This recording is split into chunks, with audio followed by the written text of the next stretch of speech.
Ganga Goy. Ya, hoy. Un eloto. Eso.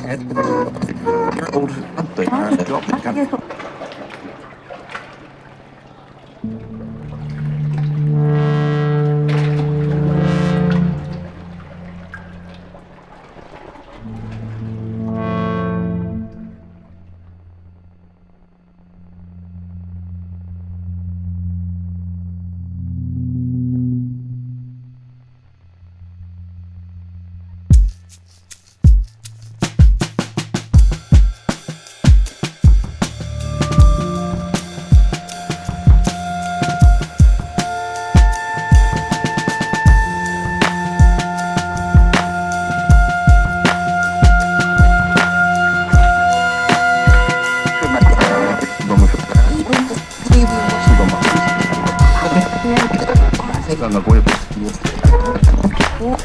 Ya, hoy. Un eloto.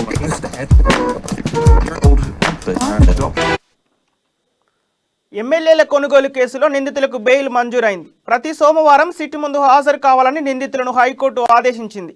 Simhayaji, Ramachandra Bharati, నందకుమార్కు న్యాయస్థానం షరతులతో కూడిన bail మంజూరు చేసింది. ఇక ఇదే అంశానికి సంబంధించిన తాజా సమాచారం మా ప్రతినిధి కావ్య అందిస్తారు. కావ్య, చెప్పండి.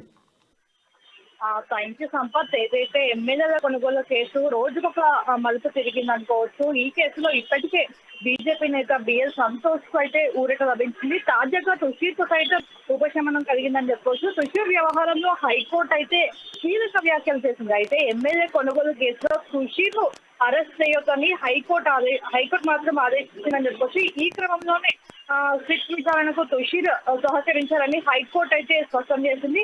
ఇక విచారణ సందర్భంగా సిట్ అధికారులు 41A సిఆర్టీసీ కింద నోటీస్ అయితే నిందితులకి జాబితాలో సుశీర్ పేరు చేర్చారని ఆయన తరఫున న్యాయవాది వాదన మనకి చెప్పడం జరిగింది. 41A సిఆర్పిసి పై ఇవ్వకుండా రిపోర్ట్ నోటీసులు ఎలా ఇస్తారని అక్కడ ప్రశ్నించడం కూడా జరిగింది. ఈ క్రమంలో కోర్టు సుశీర్ ను అరెస్ట్ చేయొద్దని ఆదేశాలు అయితే జారీ చేసిందని చెప్పొచ్చు. దీంతో ఈ కేసులో సుశీర్ కు ఊరట లభించిందని చెప్పొచ్చు. ఫైనల్ గా మరోవైపు అటు టీఆర్ఎస్ ఎమ్మెల్యే కొనుగోలు కేసుకు సిబిఐ దర్యాప్తు జరపాలని బీజేపీ అయితే పిటిషన్ పై హైకోర్టు విచారణ జరుగుతుంది.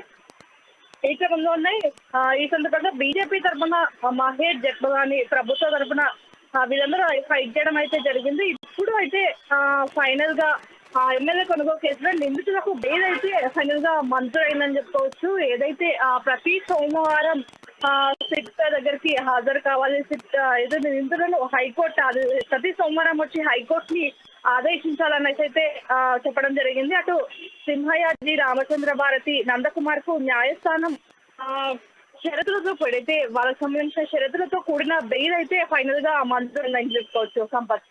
Okay, thank you Kavya.